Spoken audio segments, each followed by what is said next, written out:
This channel does not promote any violent, harmful, or illegal activities. All content provided by this channel is meant for an educational purpose only. আমার কাজই এখন গোটা বাংলার মানুষের মুসলমানদের স্বার্থ সুরক্ষিত রাখা, ওয়াকফ নিয়ে আন্দোলন করা।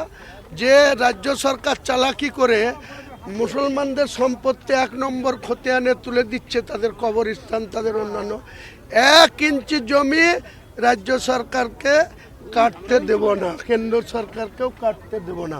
যতক্ষণ হুমায়ুন কবির বেঁচে থাকবে মুসলমান ভাইদের স্বার্থের জন্য জিন্দেগি দিয়ে দেবে, কিন্তু নতুন রাজনৈতিক সমীকরণ কি হবে? ও 22 তারিখের জন্য ওয়েট করতে হবে।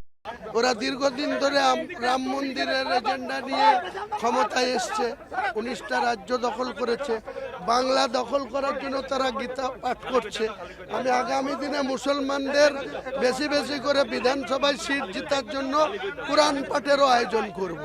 কোরআন পাঠ হবে, লাখো লোক নিয়ে কোরআন পাঠ হবে, তাদেরকে আরামসে খাওয়া দাওয়া করিয়ে দিনভর মুর্শিদাবাদে কোরআন পাঠের আয়োজন। আজকে 5 লক্ষ কণ্ঠে গীতা পাঠ, আমি 1 লক্ষ হাফেজকে দিয়ে কোরআন পাঠ করাবো। 1 লক্ষ পদত্যাগ আমার করার কথা ঘোষণা করেছিলাম, কিন্তু আমাকে যারা ভোট দিয়ে বিধায়ক করেছে, এখানে যারা এমপিকে ভোট দিয়ে ইউসুফকে এমপি করেছে, তাকে খুঁজে পায় না।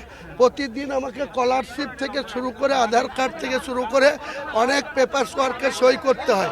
তারা বলছে আপনি খবরদার পদত্যাগ করবেন না, আপনাকে আমরা ভোট দিয়ে নির্বাচিত করেছি, আবার ভোটে দাঁড়াবেন, প্রতীক কি নেবেন আপনার ব্যাপার, আমরা আবার আপনাকে এমএলএ করব।